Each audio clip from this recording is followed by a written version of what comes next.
right, welcome everyone to On the Record, presented by Shore.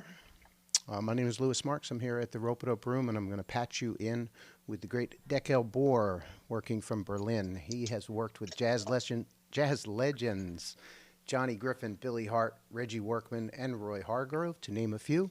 His new album, Let Love Rule, is out on Rope-a-Dope. You can find that at dekelbor.bandcamp.com. If you're new to the show, Dekel sits down with some of the best engineers and producers in the world and chops it up about technique, vision, artistic direction. And today is the beginning of season 2, and we're very happy to welcome Mr. Michael Brauer, 7-time Grammy-winning engineer, worked with John Mayer, Coldplay, Angélique, Kidjo, Aretha Franklin, Rolling Stones, Paul McCartney, and more. So without further ado, I'd like to patch us over to Mr. Dekel Bor in Berlin. Dekel, welcome. Louis, I'm happy to see you. So this album's been out for a minute. It's been doing better than I ever expected it to be, mainly because of you guys.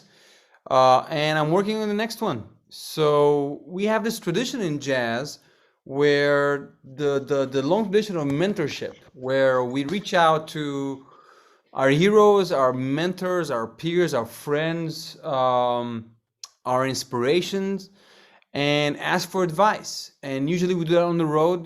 There's going to be a backstage green room area for a festival here or there. But with this year and its many surprises, we figured that the next best thing would be to somehow locate Michael Brauer and give him a call. So, without further ado, Michael, how have you been? I'm so happy to see you. I'm doing great, thank you. And you? I'm happy to see you. We've been talking about doing this for a while, so I'm happy we're finally at it. Absolutely. I'm So looking forward to this.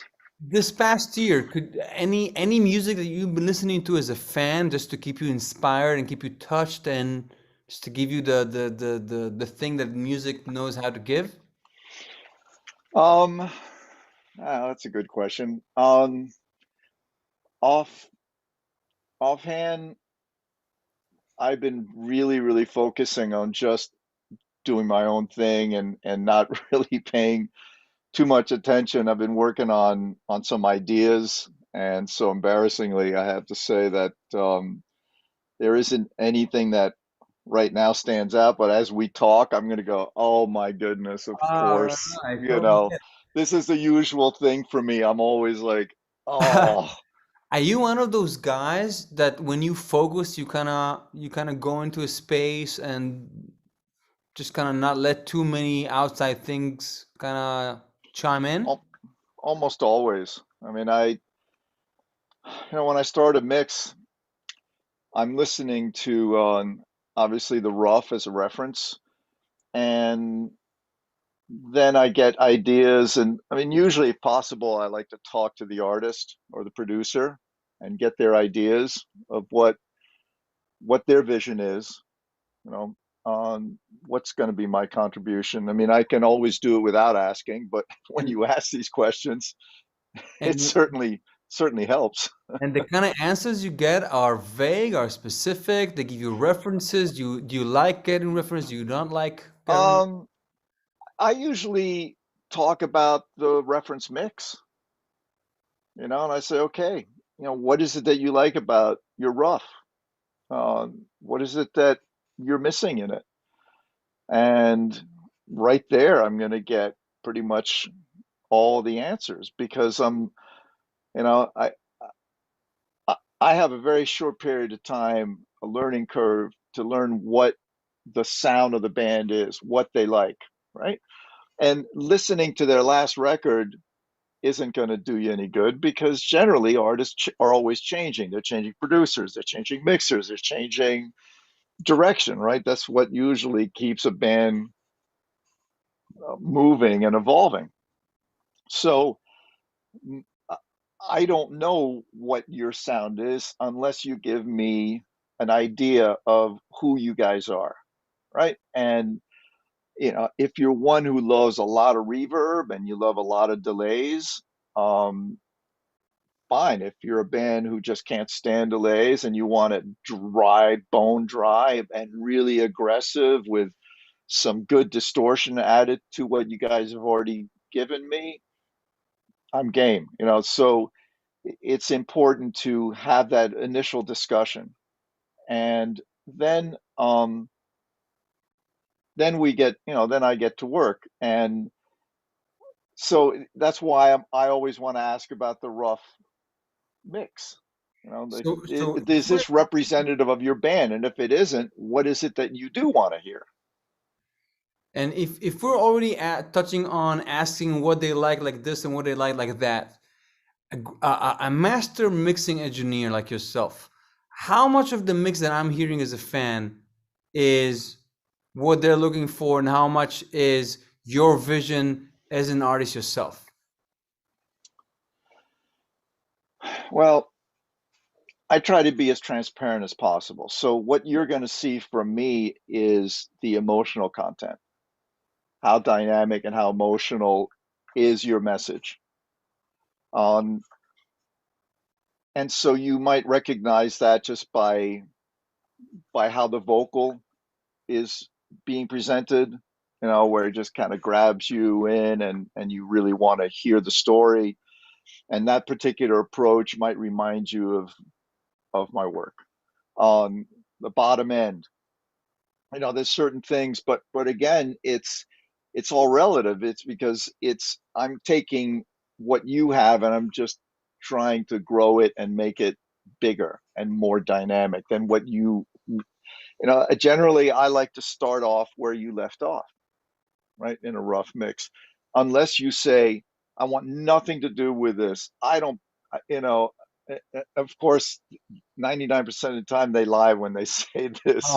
I want it nothing like the rough. I hate the rough. And then you go, really? Go, yeah, just do your own thing. And then you do it and you go, back in the rough in the B section, Right, I thought right. you wanted nothing to do with the rough, So I never believed that. I always go, all right, let's talk about this.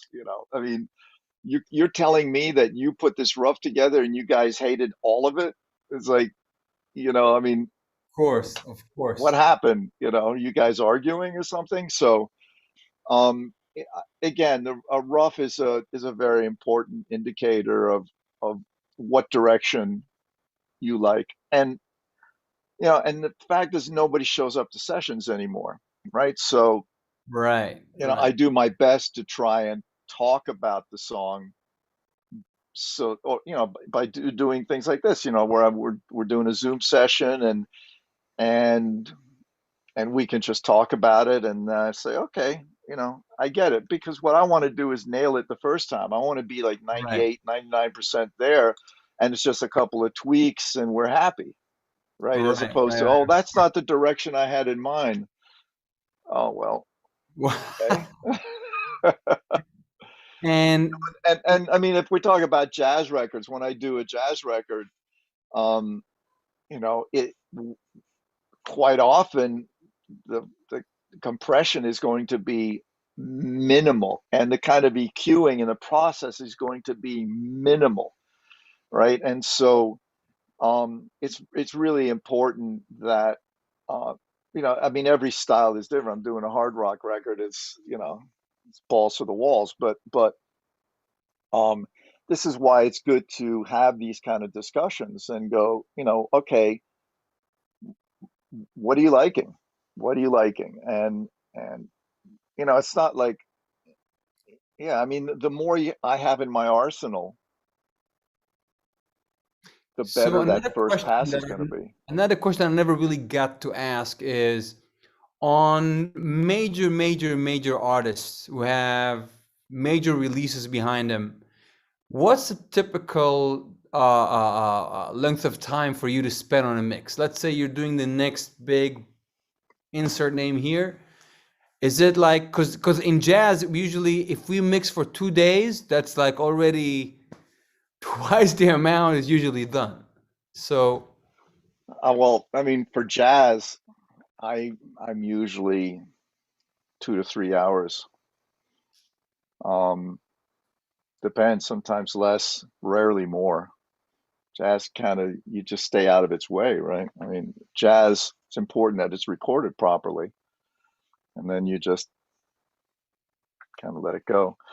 Um, but my average, I usually start, if I start at 10 a.m., I'm done by 12:30 or 1.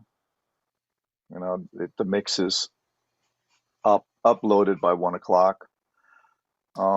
So a John Mayer or Coldplay album, these kind of things, it's a 1 day affair? Almost always, yeah. Wow. But So there's going to be, there's going to be exceptions. There's going to be the time where they really want to dig in and try other ideas and try a vision, or um, you know, let's leave it up, or let's look at it again tomorrow, because they want to live with it, and there's going to be some tweaking along the way. But I don't, unless there's some real issues that I'm trying to overcome, that there's just something going on in there that I got to dig in and I got to search, right? And they were having the same problem. I mean, I have some great examples of that. Um, anyone that I'm going to be, that would be fantastic as a reference for me. yeah. I mean, it's just by 1 o'clock, I'm done, because I don't want to grow tired of the song. For me, it's a performance.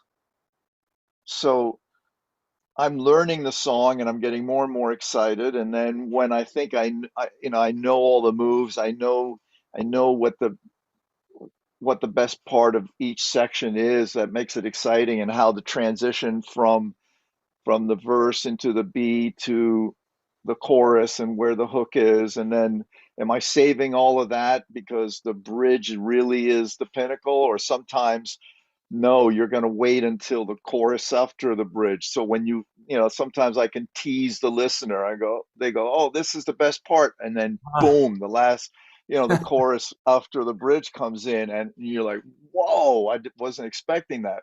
Right. So, Yeah. these are all the kind of things that I do. But, when we're talking about a record where it took a really long time, well, first of all, the one that took 2 or 3 days would have been Dream Theater, because it was 24, 25 minutes long.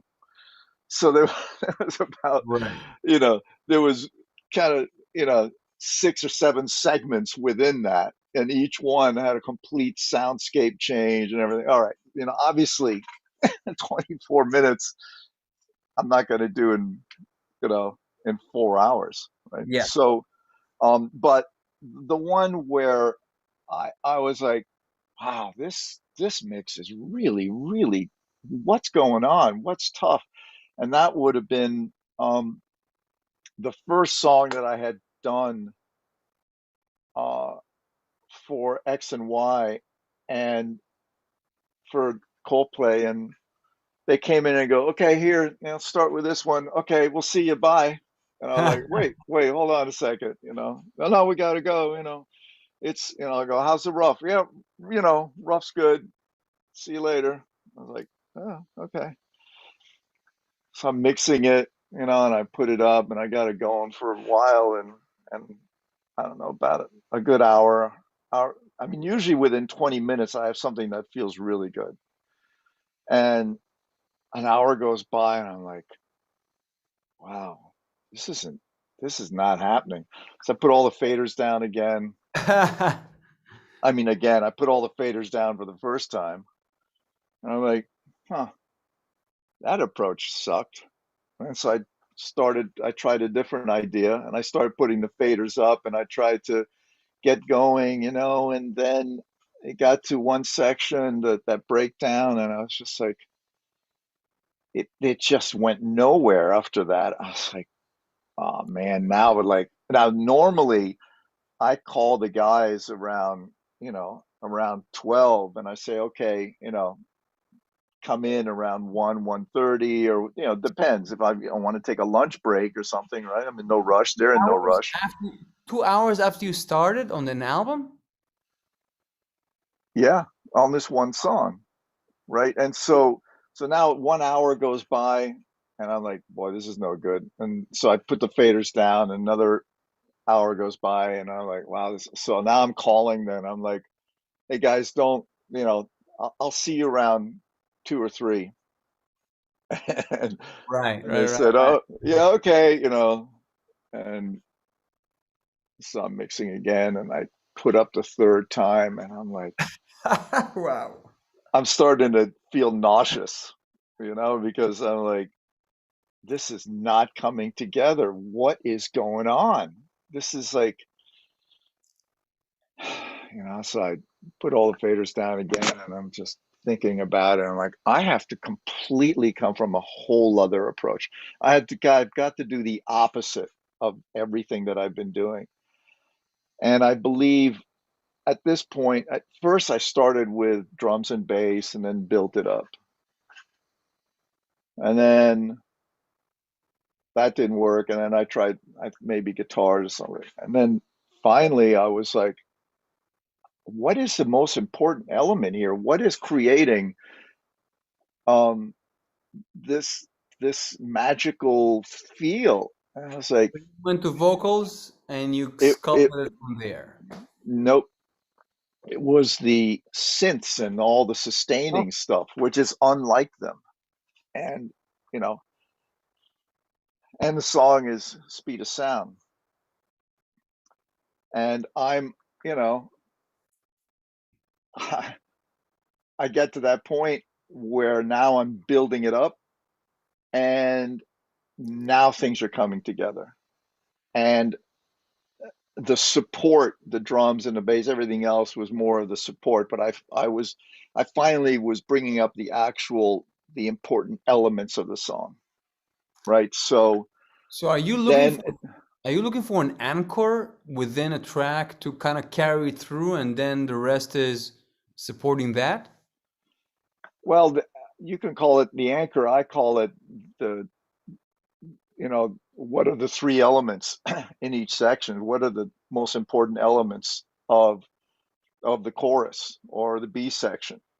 And I was bringing up what essentially was support as opposed to, the most important element. And so once I started with synths and the keyboards and stuff like that, then as I was adding other things, I EQ'd it properly. Everything started to fall into place. I And see. then finally I got it, and it must have been, probably around 4 o'clock or something, and I was like, phew. And then they came in and they were like, wow, this wasn't actually even going to make the album.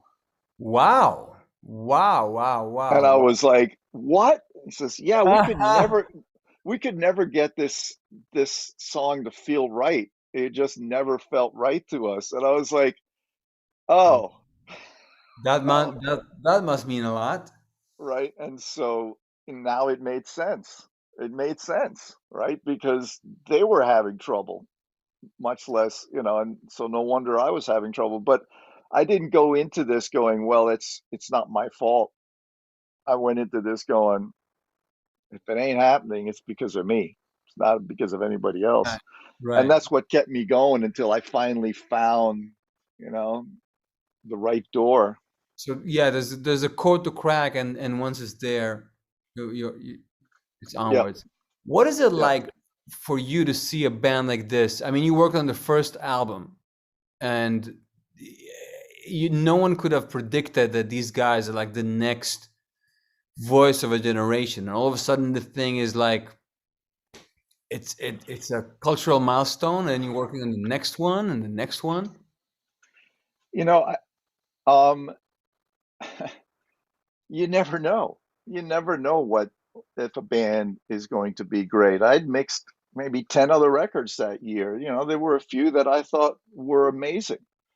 Um, I know that record, as I was mixing it, just touched me personally because there were things going on in my life during the mixing of this record, and the lyrics really touched me. I also found that all the songs seem to tie together. To me, a great record is when there's a common theme. and you can listen to 44 minutes, 45 minutes of music without wanting to skip it, or go to something else.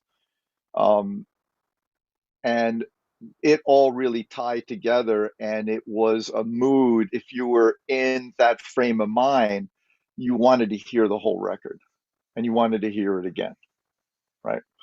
Um, that's what I found was so special about this band. And of course, I quickly recognized that a great vocalist was in our midst, right? I mean, I've been around a couple of them, with Luther Vandross before anybody knew who he was, um, and so I mean, over the years, I can recognize So a great singer. for you, that moment where you hear a vocalist and you say, "Ooh, this touches you to the core." What needs to happen for you to get that feeling? Oh, nothing needs to happen for that feeling. It happens or it doesn't happen. I mean, there's nothing to be set up in. Of But course, for that voice to be heard, a lot of things have to take place. You've got to have a record label that knows how to push them correctly. You need a band who can go out there and actually perform those songs. You need a singer that has the charisma to continue. You need a band that's going to evolve. I mean, there's just so many things that can, stop something and someone who has the potential to be great. And then there's also the window of time. It's like, is this band right for this moment, yeah, that was right? what you're gonna say. Yeah. And so many things, and I don't think about any of those things. I go, look, I'm going to mix this record, and and I want to keep it really fresh. I mean, this was a band that had, you know, they were from England. Their sound was very, very indie before I was mixing it. It was very kind of generic, and I really wanted to kind of cross the river, have it cross over to America, but I wanted to keep it organic. I remember I had been doing pop rock records and a lot of processing, and I had worked my way out of that because Nirvana, had changed the whole Landscape. soundscape, style, everything. And I wasn't thinking in that direction, but I was thinking that it had to be just much more real, right? All the hype and all the other stuff was no longer appropriate for this particular style of music. It was great for what I was doing. Otherwise, it would have never gotten to the radio. So I think I found a really, really nice balance that the band felt really well represented them. And I kept Chris real loud in the mix because Ah, I knew this was this was a great singer, and the more I could make him sound vulnerable, not make him, the more I could bring out the vulnerability of his voice, what does that mean the more technically successful. as an Well, engineer? How do you? What's the vulnerability button? well, look, when you're singing something and your voice kind of cracks a little bit, and there's a little bit of fear or there's a little bit of sadness that just kind of portrays, you don't want to blur that. You don't want to hide it with extra compression or extra delays or extra reverbs. You want to actually bring those actual elements up and out, right? So to make them even more obvious, so that it sounds, it, you know it may not sound normal as I'm doing it, but I'm projecting a lot better what he was trying to, when he's trying to tell the story, when he's feeling sad, or if they're sad with a little hope in there. How you project that vocal is everything, right? Because if I'd had it, not that they would have allowed it, but let's say, I I over processed it, or I took out those elements and it was nice and clean, you would have really missed out on a great performance, on a great singer. So if you're always, you kind of hinted at this question for a minute. How much reverb is too much reverb? There's no such thing. It just depends on what you're trying to project, right? I mean, when I was mixing the Vaccines on their first record, I couldn't put enough reverb on his voice. I mean, when I thought it was over the top, they said, "Well, can you add more?" And then I would get like, "Oh, really?" And I go, "Here, check this out." And I would practically have no direct. And they go, "That's Right. close. That's close. Can you add a little more?"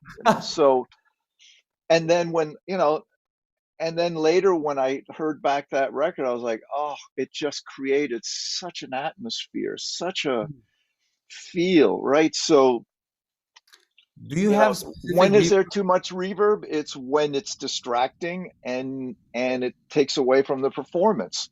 That's when there's too much reverb. Great answer.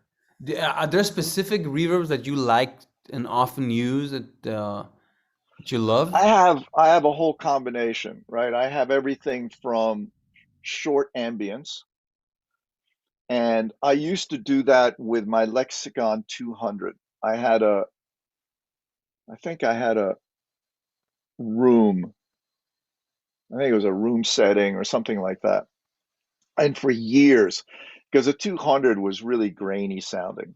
I think it was 12-bit or something. It was really, it was perfect. And that was the one setting, and that's all I ever used for that. But now I've been using,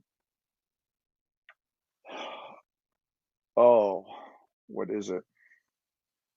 I have to look. I have to think about this.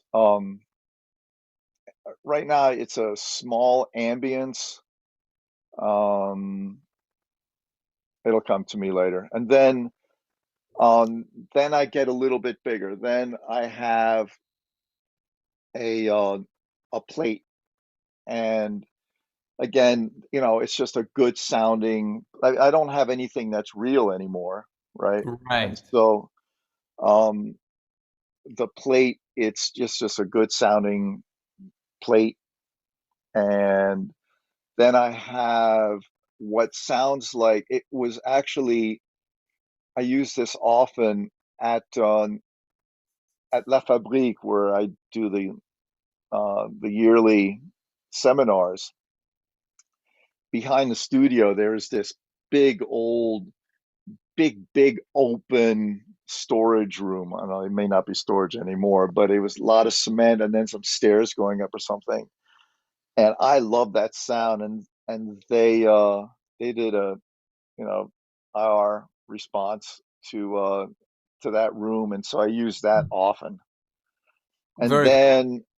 then I also use the Capitol chamber, and it's usually Al's uh, favorite setting or his favorite plate, because there's different plates. So everything goes from small to bigger, right? And then I can decide where I want to go with any particular sound. And then depending on the song, I may just dump all of those. And I also, a friend of mine from Brazil gave me this great EMT sample that Edu had, their great engineer had made, and it's a really clear EMT plate. And it's got a nice reverb. Oh, it's a beautiful sound. When I first heard that, I was like, "What is that?"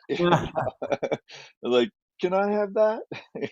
So, um, yeah, everything from short room to ambiances to plates to halls, and again, it depends. I mean, there are records where I don't turn on any of that.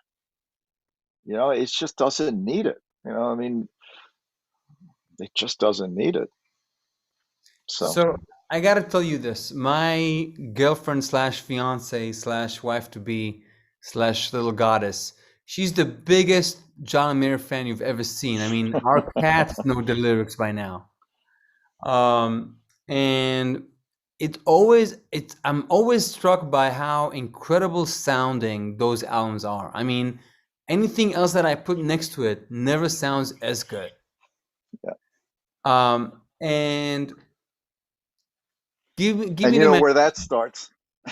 That starts with John, right? So you're in the booth and he just opens his mouth and that's the sound that's coming out? I don't know because I don't record it. Right. Chad records it. Chad also does his live sound. Have you ever been to a John Mayer concert?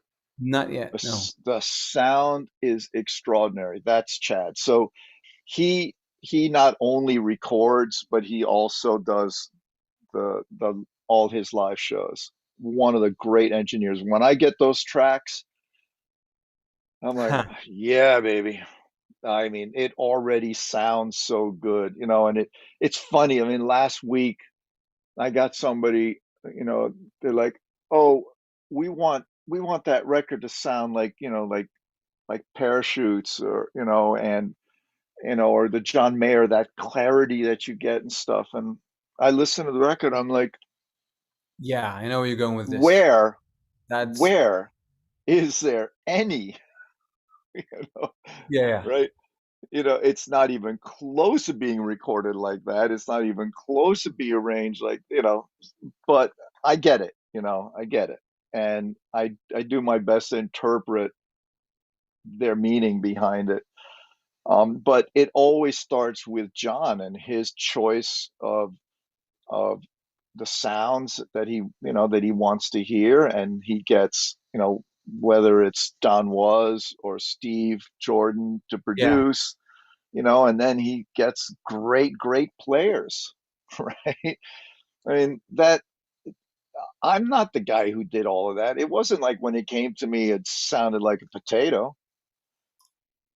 I don't know what a potato sounds like, but that's, you know, it it it sounds great to begin with, and my job is just to open that up and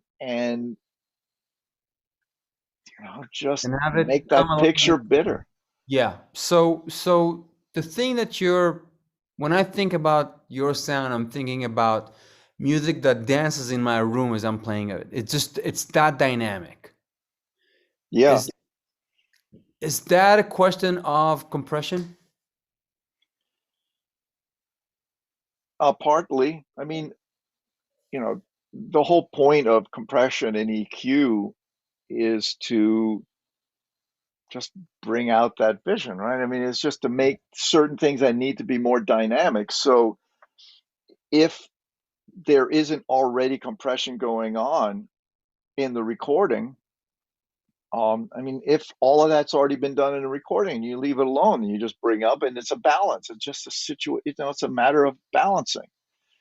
And if it feels like it could benefit from, you know, a little pumping or compression that moves gently back and forth, you know, I mean, my approach is I mix into compression, right? Before And so we for go me, there, don't give them all the beans just yet. So okay, for the so students who are not engineering students, who are artists, for the layman, what does compression do? I mean, from the master, from the one who knows it, who knows compression. from the guy who originally couldn't hear compression, um, it's a way to enhance the emotion of a song done properly. It's a way to make things bigger. Um, I unfortunately learned that the hard way, and when I was using compression, I made everything smaller. What is that? Be, Tell me because, about that. I mean, look, what is the function of compression, right? As opposed to limiting. Let's just quickly run through that. For all of you who already know that, fine. For those who are not sure, here's your quick lesson. All right, so when you're listening to acoustic guitar alone, you don't need any compression. You don't need anything, right? Because everything it plays, you're going to hear. But now as you start adding instruments, you may lose some of the notes. So compression says, you know what? I'm going to bring up the notes that you can't quite hear well. I'm going to bring those things up. And then if you're playing a little something too loud, I'm going to bring that down. So you're looking at just doing a little bit of this and a little bit of that. So within the context of a song of other instruments, you can hear what is playing. Now, that can also be accomplished by clearing up other instruments, by EQing, by attenuation. I almost always attenuate before I boost. I'm not trying, because if there's a problem with a certain sound, adding a band-aid to it isn't going to help, right? You want to clear the problem. And when you clear a sound that's too muddy, you hear the natural beauty of it. So attenuation is always, preferred. That's always a first approach. And And attenuation and clarity, that's achieved through EQ. what's that? Attenuation and getting more clarity out of something. Well, it depends. If you're Al Schmidt, you don't need to EQ because your proper mic technique and your placement is going to do all of that, right? But if it's not recorded properly and not using the right choice of microphones, then you're going to get these other little, you know, unwanted sounds that come into the picture. And if they're not cleared up while you're recording, then you're going to have to do that in the mix, because we're now looking at 200 tracks. If all 200 tracks have like some 300, that they all build up to a point where you got a big bump. So anyway, so compression, going back to that story, the point of compression is just so it can be heard. And then a limiter just says, I don't care what you're going on in the bottom end. I'm just not going to let you get any louder, right? So you hit it, boom, then instead of going like this, depending on what your ratio is, you can either do 2-to-1, 2-to-1, 4-to-1, up to basically 8-to-1 is just going to be, instead of being up here, you're just hearing this much of a sound, right? And that's the limiter. So there's your lesson for that. Now, what happens is if you're compressing everything, it's kind of like this. It's being squeezed, right? It's not getting any louder, and the low end is getting loud. So now everybody is kind of in this same area. That's not very Musical. warm and inviting. And so what happens is everything starts to sound, it starts to lack dynamics. It starts to get smaller and smaller. And that's usually all because you're doing pre-compression. You're compressing it at the insert level so that no matter what your fader level is, it's already, processed. And my approach is kind of the opposite, where So wait, before you go, right, okay. I gotta let people know that you have innovated so many compression techniques that have become industry standard by now, and something that everyone kind of aspire to, and that usually involves mixing different tracks into different compressors at different levels, and some in parallel, some in series. As much as you can elaborate on this, we'd love to hear. All right.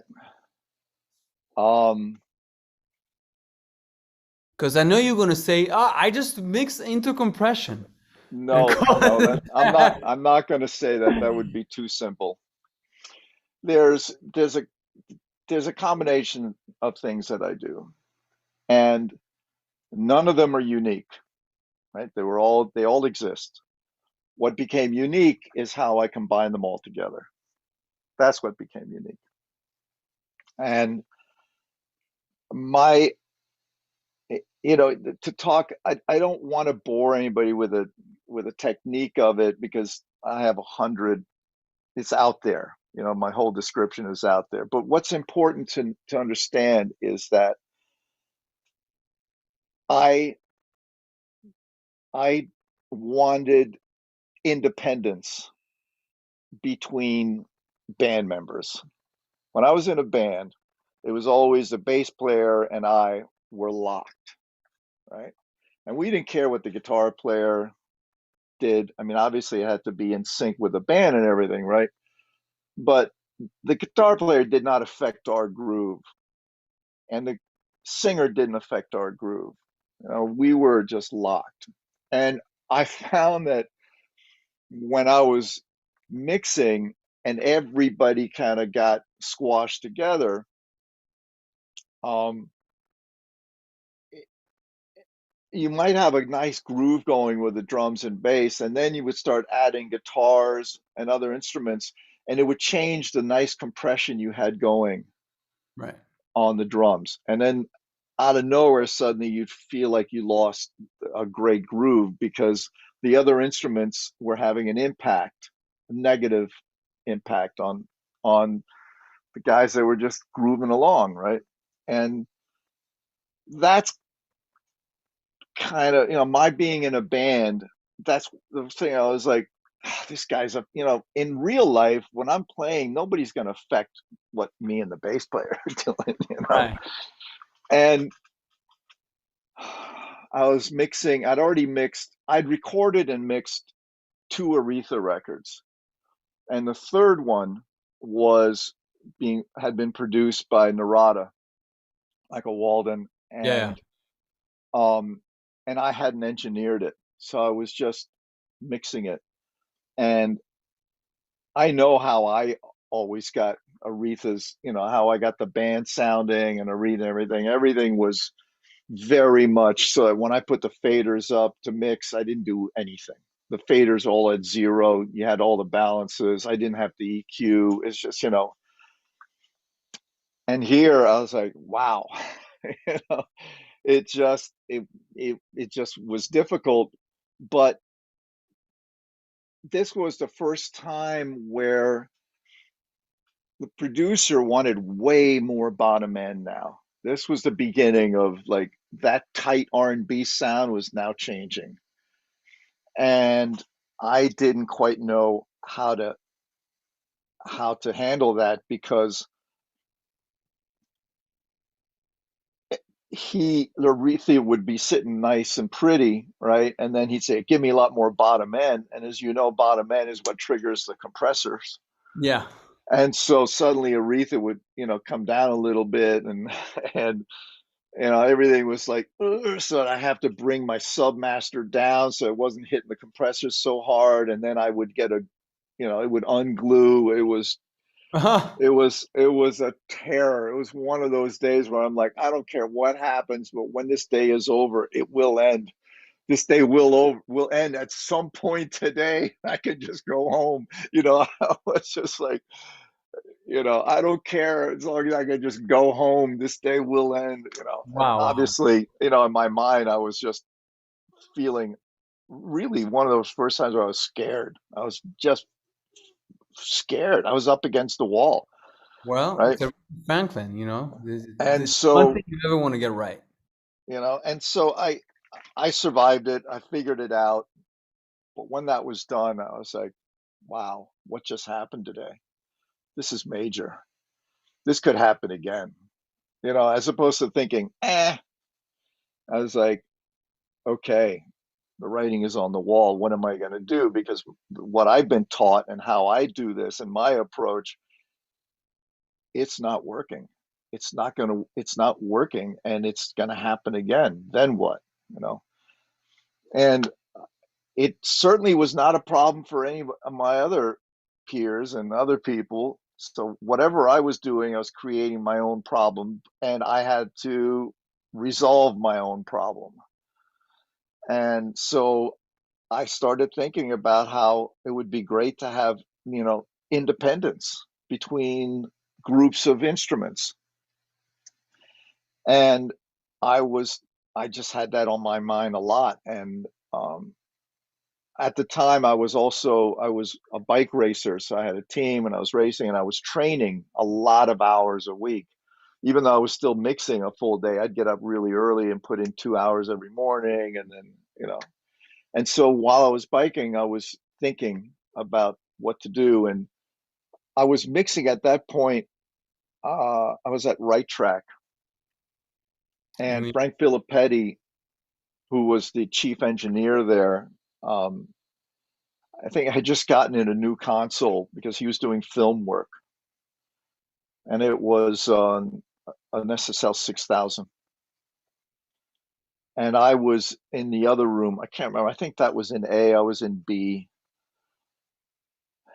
And he said, "Hey, check out, the new SSL." And I'm like, "Oh, cool. What is that?" And he's describing it. It's a 6000. I go, "What is it?" And he's telling me it's got 3 stereo sub stereos. And honestly, I didn't know what that meant. I didn't know what a sub stereo meant. And I just found it like, sub stereo. What is that? Sub stereo, like 3. You have 3 stereos. Like, who cares? At the end of the day, you can only have stereo, right? And he goes, "No, sub stereo. You put different information in them. It's for film. You're going to do, the music in one. You're going to do, The voice. the effects and yeah, Foley in another one, and language, the talking in another one and stuff. And then they all sum together. And then, and I go,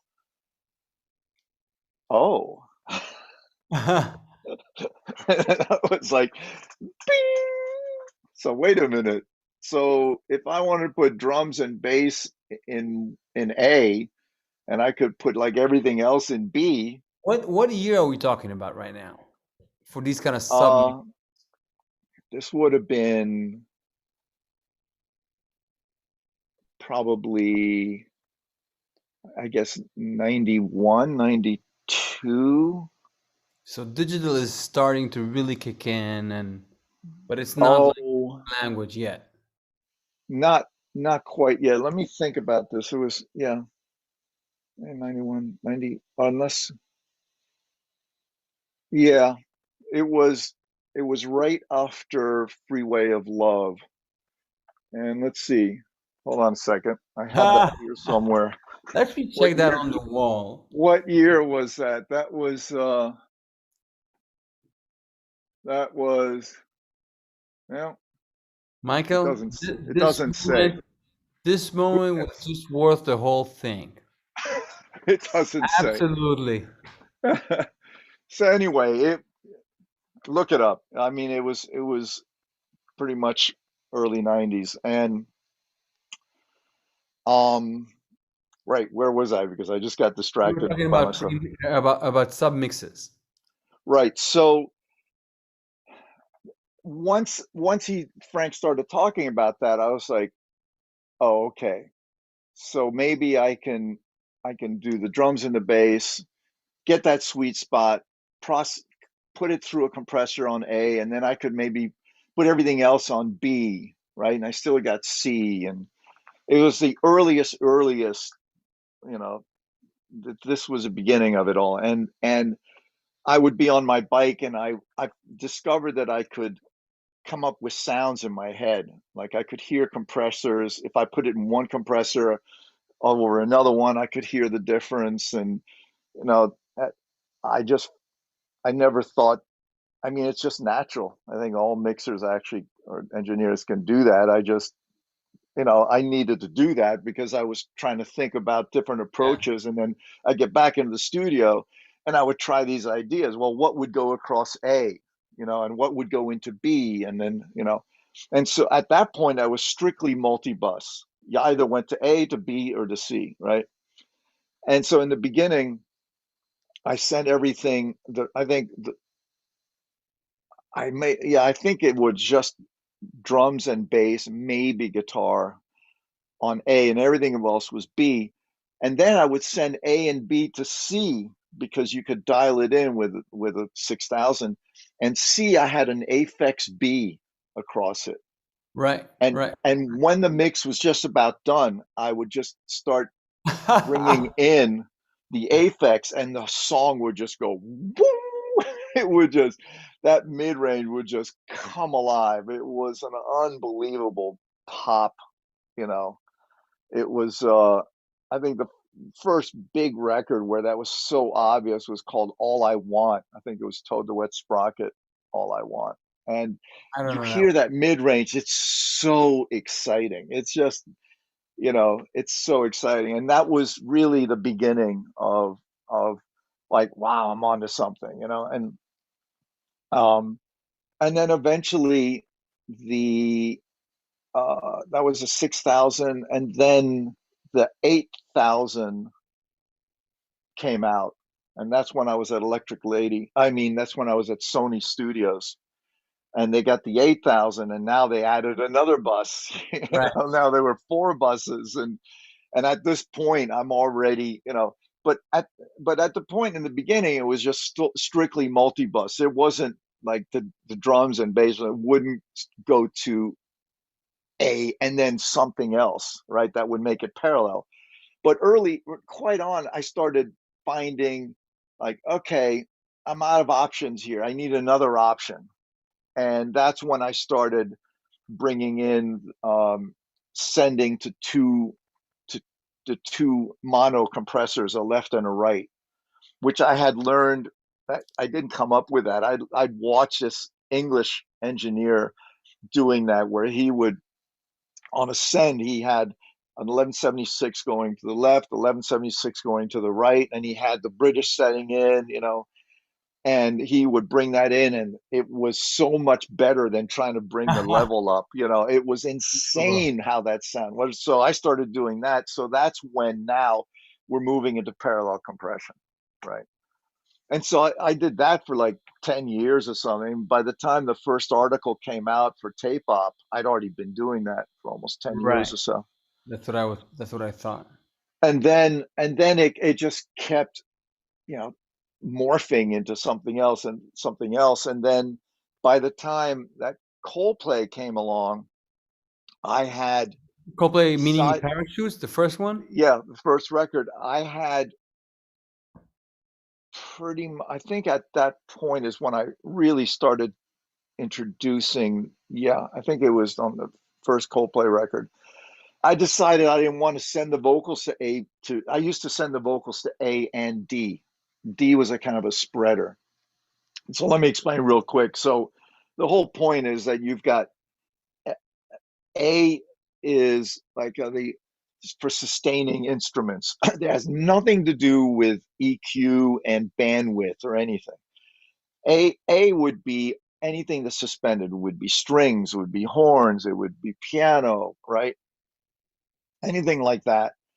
That that would go to A, and that was a nice smooth compressor. Was a Neve 33609 going to Pultex. It was my original stereo compressor. So if anything, if the mix was too big or too fancy or too rich, I could always just dump everything and go right back to A. I could Yeah. always run back to the way I started, right? So I never got rid of that, but that only became one element. And then B was for my drums. And I would call B the bottom end of the record, but that doesn't mean it's just bottom end. It just means like the drums and the bass and the percussion, right? That's full bandwidth. Just the kind of the bottom anchor of the record. And then C Wait, was the wait. center. And on that you would use Oh, it depended. I don't remember what I was using in the beginning, but eventually it became the distressors. right.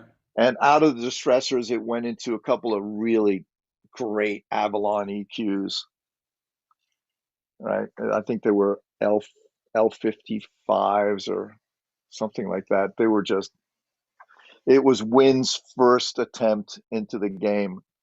Right. These were just huge, beautiful, Remember the beautiful first time EQs. I plugged into all those preamps in those EQs, and it's like Yeah, no matter what you plug into it.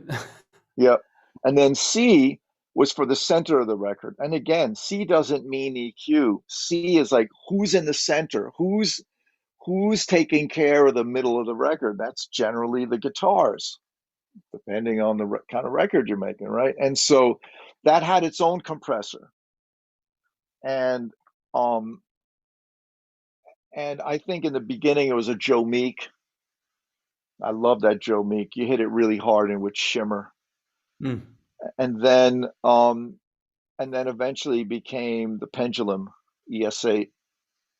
And then D was just kind of like a spreader, something that was wide. I don't remember what I did in the beginning with that, but eventually it was uh, Edward, Edward the compressor. Remember the red one? They only Yeah, yeah, made like yeah. 100 or so. So I know it sounds like crazy complicated, and why do Actually, you need to it's do actually that? sounds it's actually sounds insanely innovative. I mean, for kids nowadays, when all that is on Pro Tools and all those names are just presets or whatever, it all seems almost too easy. But for you guys to really that to physically do that and to really get to know each compressor and that was a physical unit.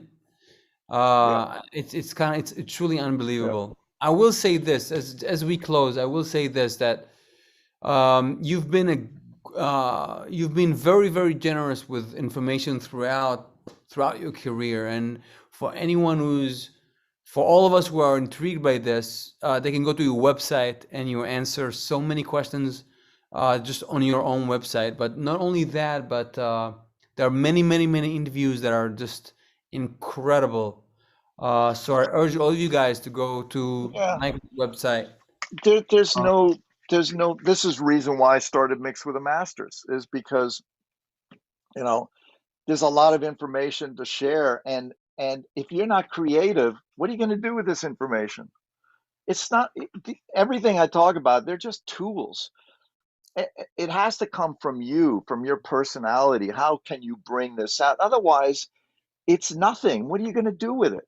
Right. And so to me, it was very, very important uh, that we continue the tradition of passing on that information because it used to be only within a studio, right? A house of music, and nobody shared any information. But that disappeared years ago. So, right. what are kids left with, right? And so that's why I started with Mix with the Masters, and I got my best friends and close Mm. friends, and the approach was, listen, don't be hiding anything, all right? This is not what this is about. You have to talk about the philosophy. What makes you tick? What makes you wake up in the morning? Why is it that when you walk into a studio, you're going to make a hit? And why somebody else walks into the studio and there's no hope for them? Ah, That's what you need to talk about. That's what they want to know, not what's your favorite EQ. I don't give a shit about that EQ. It's what are you thinking? That's what people are missing. That you can't teach in school generally, right? those things are a lot harder to teach. So I just want to say something. In the beginning, you asked me what's the music, and it's typical of me that I Ah, just draw blanks, right? And so I quickly texted my son, who's a great guitar player, and he's been turning me on over the last few years to great music. And I'm always like, "Who is that?" And he goes, "That's Bump," and I'm like, mm. "Oh, I love this band." So I want to say real quick, like It's so uh, cool. Mac DeMarco. I just love everything Mac DeMarco, Eli Smart, Crumb. These are all the bands I'm constantly asking my son, "Wow, that is so great." And then uh, Fantagran and Dr. Dog. I mean, these are just I love these bands. I They're just haven't heard of them, but I'll they're definitely check out. they're so cool. Yeah, and DeMarco. It's so funny because when I listen to DeMarco and I go in the beginning, I used to go, "Did I mix this?" Oh, Because right, right, the right. way the way the way it was sounding and the way it was being projected, and Eric would go, "No, no," but Well, it sounds this so much just like goes you. this just goes to your legacy as an artist. Michael, thank you so much for coming. It's been an incredible ride this past hour. I mean, it means the world to me. I learned so much. Um, for anyone who's watching, next week we'll be playing music from this album on the Jazz Times Sugar Rope a Dope live stream series. It's a new series that just came out. So please join us.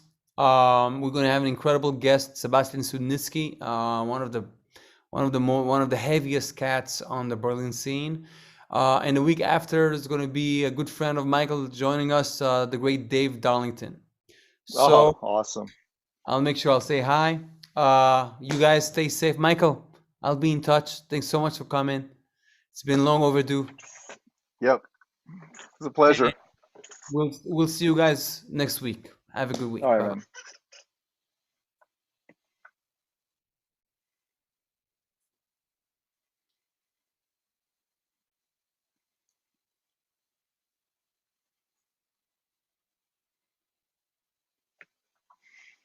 All right. All right. Michael, So, I could go for 11 more hours. I mean, oh, I it's know we could have easily gone another half an hour. absolutely. I didn't even get to touch half the things that I brought with me.